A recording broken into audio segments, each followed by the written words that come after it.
And then a year ago, our pal Jeff Cooper, who is the state eagle biologist, called Steve Living's boss, called and said, brace yourself. Okie dokie, Jeff, what's up? He says, well, a bird got hit by a plane at the Norfolk airport. Well, that's not so unusual for us. We had a bird get hit by a plane at Dulles Airport and knocked a jet blue flight out of the air. Bird was fine. We fixed the bird. We get airplane strikes on eagles a couple times a year.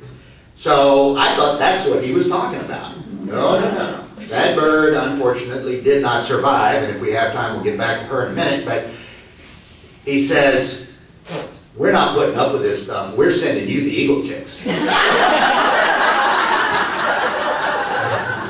Excuse me? What are you talking about? Well, actually, that's an overstatement of what he said, but the bottom line was, he said, we got 3 chicks. They're all 3 bigger than the male. You know, he's not going to be able to take care of them. And, you know, we're going to pull out the nest and send them to you. Well, in a normal scenario, if one of the parents is lost, that's nature. Nature wouldn't fly in that plane. This was not a natural situation, and it wasn't your ordinary eagle's nest. It was the 3 birds that, of course, we all know, affectionately, or not so affectionately, referred to as the rock stars.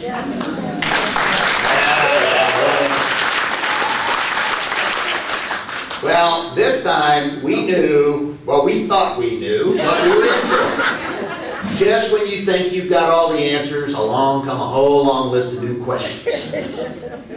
So we get this phone call the day that it happened. Reese had just gone to the airport, given tentative identification, or as best it could be done since she wasn't banded, of the bird. Yep, we're almost sure this is mother of the nest.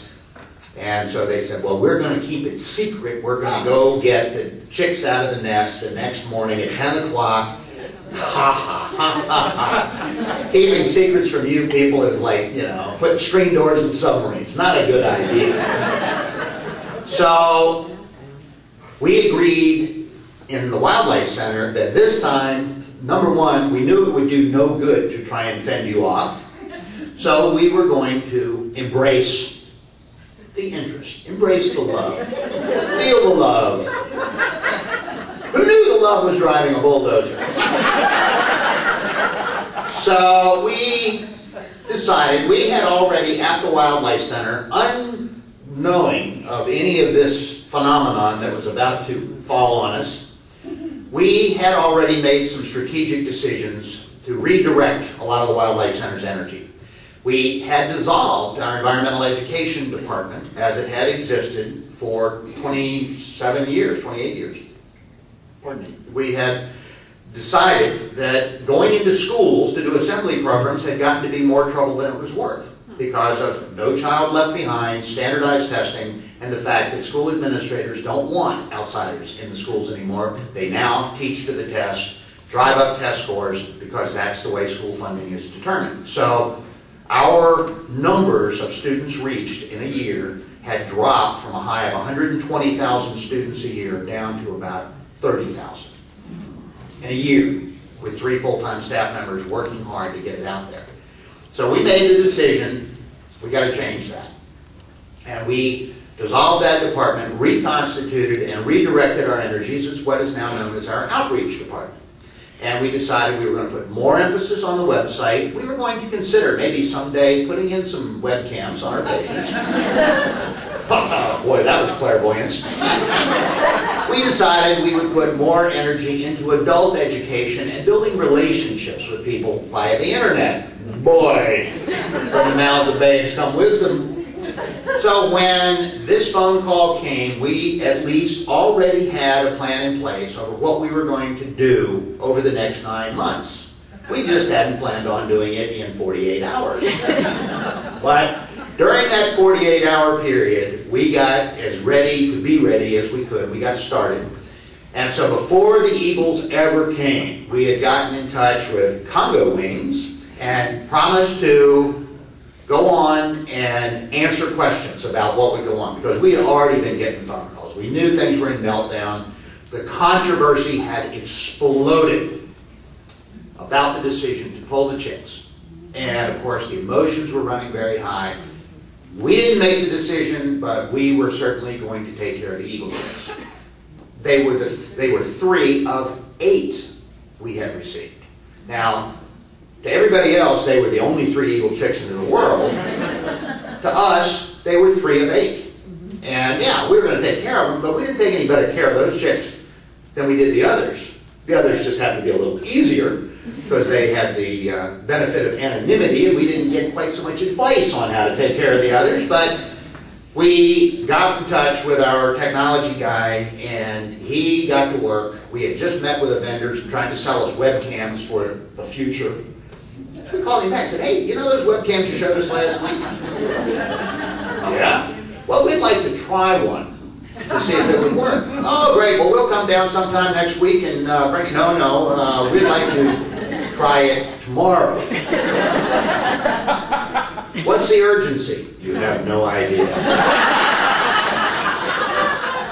So we did not have a fiber optic or a cable system through our cages. But when we tell you we strung wire through trees, those of you who have actually been there to see it know that it's true. But for those of you who weren't, we took the coaxial cable and strung it through the trees from the Wildlife Center's hospital building, where we could plug into our network, using cable ties to branches and limbs, and laying it over other cables. When it went across an open stretch like the road, we had little flags about every 12 inches with the admonition, step on this and die. And then we got out to the 500-foot mark, or whatever it was, 250 feet, which is supposed to be the end of the effective cable radius for the camera. We were 100 feet short. Who's going to tell? So we straightened out the last 100 feet, and it worked. So 49 hours after the eagle chicks arrived at the Wildlife Center, we had a webcam up, functioning, live streaming video to WVEC. Now that was the easy part. That was the easy part.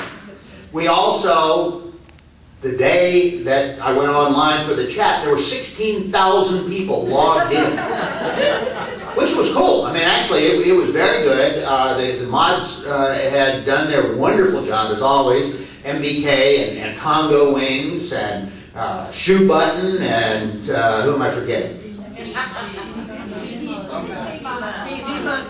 Oh, yeah, well, you know who I'm forgetting. But Piedmont. And the fact was, it hit us. In 2 hours, having that conversation, we had reached half as many people as our previous education team had done in a year. In 2 hours. Of course, we also got 30,000 hits on our website that day, and it crashed it. Our website's hosted by the local telephone company. Crashed them too. We thought, okay, well, that's the initial flush, you know, everybody's going to calm down a little bit now. Next day, it went up to 40,000.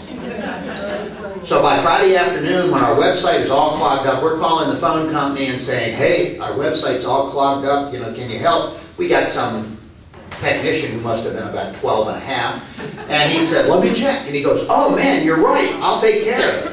He took care of it by unplugging our website. After we'd had 70,000 visitors, our phone starts ringing. I found out about this. We got it back online, and in the first 5 days, we had 150,000 visits to our website in 5 days. That blew our little minds, and it just, that's the way it's been. That's the way it has been. Life as we knew it was over. And it was on Buddy's birthday that these 3 rock stars arrived. So poor Buddy, his first birthday was usurped, and that's the way it went. The controversy raged. Should they have done it? Should they not have done it? It's been a really difficult process for some folks to get their heads around the fact that, yes, these eagles are special, but they're still eagles. And the laws of nature still apply to them. Yes, Dad would have done his bed level best, take care of those babies, we think. He was doing normal, good dad eagle stuff. But the truth is, almost certainly, one and maybe two of those babies would not have survived. Almost certainly. And that's nature. But you'd have had to watch it. And that is something that made this situation special. Was it special because of the natural order of things? No. It was special because this nest mattered so much. We could go on, and I hope you'll come out and see us outside. The rock stars really were followed, were adored. Not always, but it's been a learning process. We've learned as a group. We, the Wildlife Center, have learned a great deal about dealing with passionate people. We've all learned to spell the word anthropomorphism. I have learned what a pocket peep is. Now there's a fact that I never knew how much I needed to know until I now know it. How about a beak bonk? That sounds like something you see coming out of somebody's mouth with black tape across their eyes, you know? It's a beak bonk. Ooh-ha! Want to be at that party? We've also had to teach a few things, such as falling out of bed is not a medical emergency. For the people who, as the previous speaker mentioned, watch the camera 24 hours a day, when one of the little eagle chicks stepped off the 24-inch tall platform at 3 o'clock in the morning, it was not really necessary for 35 people to call the emergency vet phone number. Which really did happen. And our poor intern, we don't have staff to do this, so we make interns. Our postdoc, actually our postdoc fellow, gets the call, one of the chicks is missing. So at 3 o'clock in the morning in her slippers, she's out there with a flashlight, and there he is sitting on the ground, sound asleep, he's fine. And then we decided we'd be nice by putting up that all-night light, or the infrared thing. Boy, what stupid that was. And a little bear walked by. Little bear.